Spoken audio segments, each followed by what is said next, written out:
बिहार में होने वाले विधानसभा चुनाव से पहले क्या वाकई मुश्किलें जो है अब वो बढ़ने वाली हैं। जी हाँ, किसकी? नीतीश कुमार की। और आखिरकार क्यों?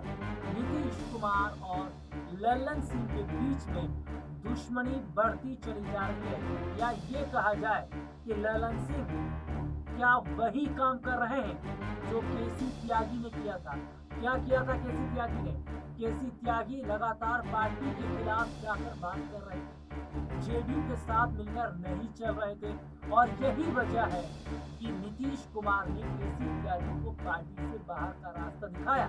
और ठीक यही लल्लन सिंह का बिहार में, चाहे बीपीएससी प्रोटेस्ट का मामला हो या बिहार के मोकामा में हुई गोलीबारी का मामला हो, जो मुठभेड़ हुई है। जी हाँ, अनंत सिंह और सोनू मोनू गैंग के बीच में जो गैंग वॉर हुआ है मोकामा के अंदर, उसके बाद अगर हम कहें तो माहौल काफी ज्यादा बिगड़ा। अब तमाम घटनाओं पर लल्लन सिंह की चुप्पी ये बता रही है कि क्या जेडीयू के साथ लल्लन सिंह मिलकर नहीं चल रहे हैं, और क्या नीतीश कुमार के साथ उनकी नाराजगी देखने को मिल रही है। इसी मुद्दे पर हमारे साथ बातचीत करने के लिए हमारे खास सहयोगी अब्बास भाई इस वक्त मौजूद है। अब्बास भाई, सबसे पहले तो इस प्रोग्राम में आपका बहुत बहुत स्वागत है।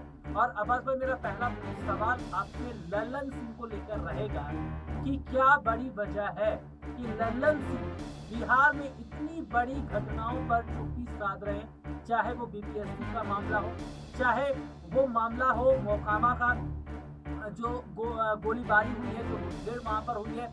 और यहाँ पर देखा जा रहा है कि नीतीश अलग थलग पड़ रहे हैं, नीतीश पर सवाल जवाब हो रहे हैं, नीतीश से सब कुछ पूछा जा रहा है। दूसरी तरफ शासन प्रशासन पर सवाल खड़े हो रहे हैं, लेकिन बीजेपी इस मामले पर चुप है, नीतीश से जवाब देते बन नहीं रहा है। जो लल्लन सिंह ये बयान देते हैं कि गृह मंत्री अमित शाह ने बाबा साहब भीमराव अम्बेडकर का जो लेकर बयान दिया, उनका बयान का मतलब वो नहीं था, उनके बयान को तोड़ मरोड़ कर पेश किया जा रहा है। यानी कि वो अमित शाह का बचाव तो करते हैं, लेकिन नीतीश कुमार के खिलाफ खड़े रहना और पार्टी के साथ ना नजर आना क्या कहता है?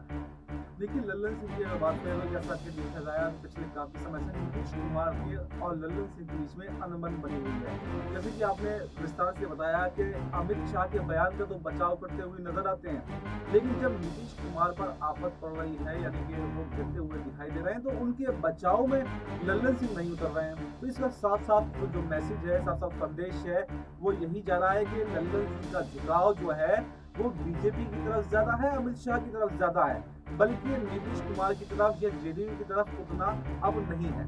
और पहली बात यह है कि अगर आप देखें कि जैसे ये घटना हुई इस अनंत सिंह और सोनू मोनू के बीच में ये घटना हुई पूरी, तो ये एक राज्य की घटना है। और पिछले चुनाव के माध्यम से जब से लल्लन सिंह केंद्रीय मंत्री बने हैं, तो उन्होंने अपना पूरा फोकस जो है वो सेंट्रल पर रखा हुआ है, यानी कि केंद्र की राजनीति में एक्टिव है, और ये राज्य संबंधी समस्याएं हैं। तो इसे, और ये भी दूसरी बात यही है कि अगर नीतीश कुमार को अगर गिरेंगे, दूसरे लोग गिरेंगे, तो उससे लल्लन सिंह का जो रास्ता है वो साफ हो सकता है। यानी कि मुख्यमंत्री की जो कुर्सी है वो लल्लन सिंह को कहीं ना कहीं दिखाई दे रही है। बस भाई, विपक्ष ये कह रहा है, और आरजेडी की तरफ से मैं नाम लेकर बोलूंगा, मीसा भारती ने कहा है, तेजस्वी यादव कह रहे हैं, तेज प्रताप यादव कह रहे हैं, पप्पू यादव ये कह रहे हैं, प्रशांत किशोर ये कह रहे हैं, ये विपक्ष के लोग ये कह रहे हैं कि नीतीश कुमार ने जब से सत्ता संभाली है तब से बिहार में कुछ भी ठीक नहीं है।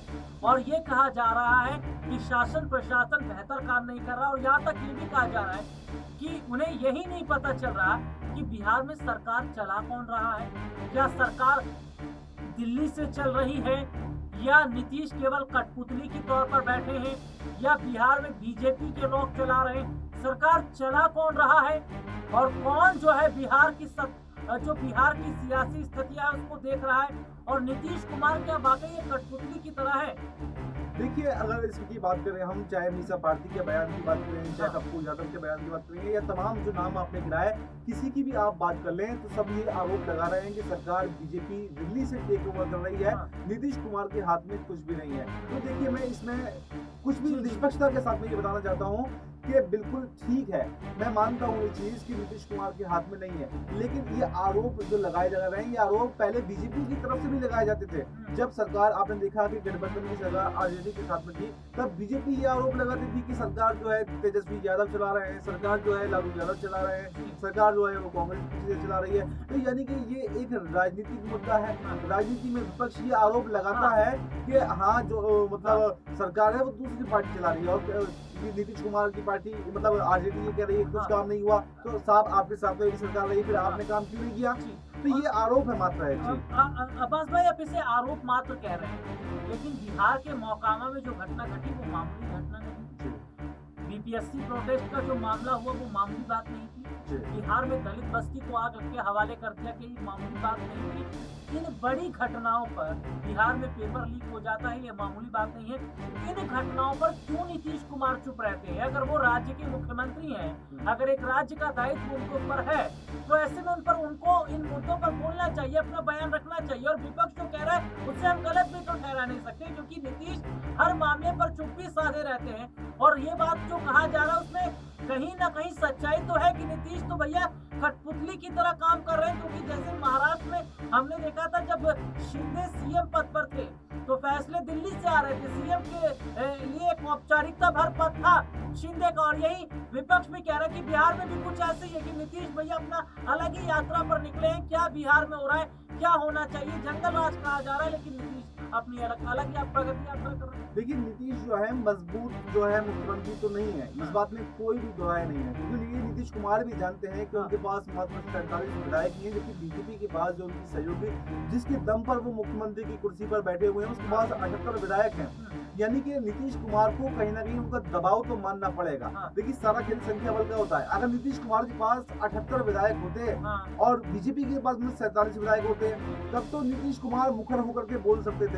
लेकिन ऐसे में उनकी कुर्सी का खतरा उनके ऊपर अब भी बना हुआ है। यानी कि अगर बीजेपी बगावत कर जाए, कुछ विधायक साथ छोड़ कर चले जाएं, तो फिर नीतीश कुमार का राजनीतिक भविष्य खत्म हो जाएगा। तो नीतीश कुमार सारी चीजों को बैलेंस करने की कोशिश कर रहे हैं। चाहे आपने कहा कि मोकामा की घटना का जिक्र कर ले, चाहे बीपीएससी प्रोजेक्ट की बात कर ले आप, इसमें सीधा हमला नीतीश कुमार के ऊपर होता है। और नीतीश कुमार को सामने आकर सफाई देनी चाहिए थी, लेकिन कहीं ना कहीं नीतीश कुमार पीछे रहते हैं। वो सिर्फ इस वजह से कि अगर सामने अगर उन्होंने कुछ बोल दिया तो बीजेपी के विधायक हैं, कुछ सहयोगी दल हैं, अगर वो रूठ गए तो फिर मेरी कुर्सी जो है वो चली जाएगी। और ऐसे में नीतीश कुमार कहीं ना कहीं देखा जाए तो समझदारी वाला फैसला इसको कह सकते हैं। अगर आपके पास वो संख्या बल नहीं है, अगर आप इस काबिल नहीं है, तो कहीं ना कहीं कमजोर मुख्यमंत्री तो आप कहलाएंगे और आपके हाथ में सारे निर्णय नहीं रह पाएंगे। तो यही इस बार नीतीश कुमार के साथ होता हुआ दिखाई दे रहा है। नीतीश कुमार के साथ इस बार ये होता नजर आ रहा है, लेकिन बिहार में एनडीए का जो जनाधार है वो गिरता नजर आ रहा है। एनडीए की हालत बहुत ज्यादा खराब नजर आ रही है, क्योंकि जो इनकी सहयोगी पार्टियां हैं वो इनका साथ छोड़ रही हैं।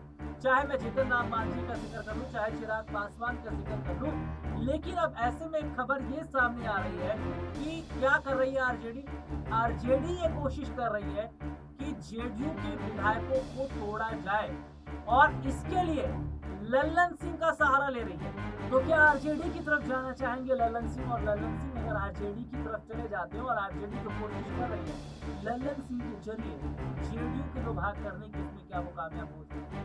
इस मुद्दे पर आपकी क्या राय कमेंट करके जरूर बताएं। फिलहाल इस प्रोग्राम में कहीं आपसे दोबारा मुलाकात होगी, तब तक के लिए